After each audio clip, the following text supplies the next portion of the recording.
So here's a video on a 2000, I believe it's a 2008 KLR. It could be a 2009 KLR 650. This is my brother's motorcycle, and I kind of mentioned it to him as just a great all-around bike. I know it had been reviewed as such, kind of one of the best all-around bikes, especially for the value.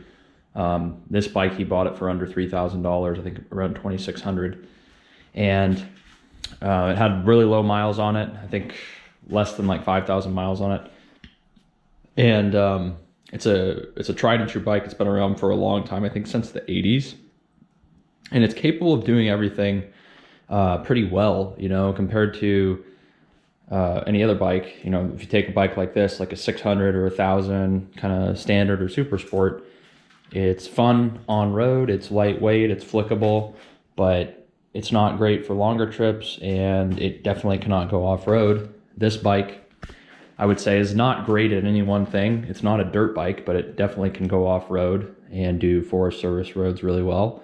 Gets good gas mileage. It's relatively comfortable, has a more upright seating position, and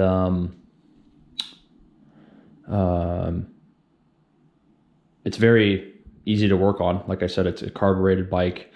There's not a bunch of crap in the way. You can do basic maintenance relatively easily.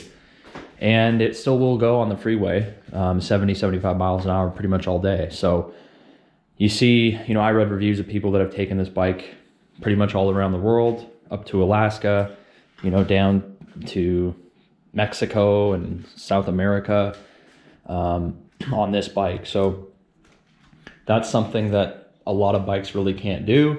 If you're talking about a bike that you can go around the world in or go around the world on, you're looking at a very small select group of bikes.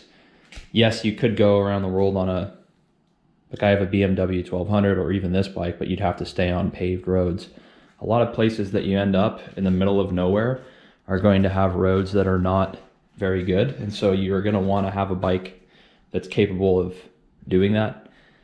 And so these have more street-oriented tires on them now, but the bike is still, you know, the suspension is there and it's very comfortable to go off-road.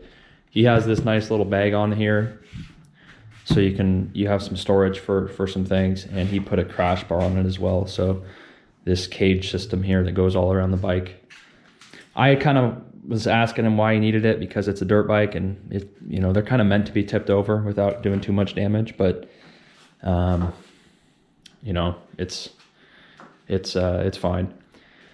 And it gets about, I think, about 45, 50 miles a gallon, depending on the way you're riding it.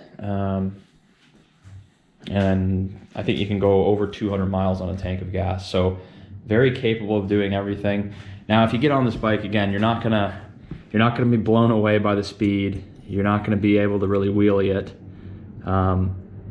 It's not anything like that, but it is an incredibly capable bike. And if you think about the price of it, like I said, the other bikes that are going to be similar to this one is going to be a BMW GS, you know, like a KTM adventure style bike, and maybe some of the Triumphs. I don't know if they have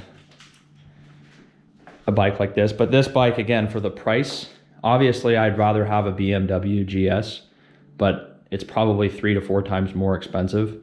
You can't find a 2008 BMW GS that's in pretty good shape for less than probably $6,000. And this one was under $3,000. It's a Kawasaki Japanese bike, very easy to work on.